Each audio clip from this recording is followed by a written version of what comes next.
The National Weather Service in Fort Worth has issued a severe thunderstorm warning for northwestern Parker County in north-central Texas, east-central Palo Pinto County in north-central Texas, until 7:45 p.m. Central Daylight Time.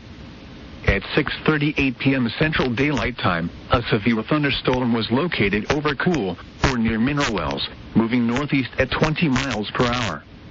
Hazard, 65 miles per hour wind gusts and quarter-size hail. Source, radar indicated. Impact, hail damage to vehicles is expected. Expect wind damage to roofs, siding, and trees. This severe thunderstorm will be near Mineral Wells, Cool, and Lake Mineral Wells around 6:45 p.m. Central Daylight Time. Other locations impacted by the severe thunderstorm include Adele, Witt, Agnes, Peaster, Bennett, Advance, Often, Millsap, Garner, and Salesville.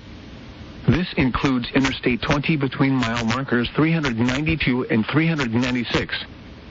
For your protection, get inside a sturdy structure and stay away from windows.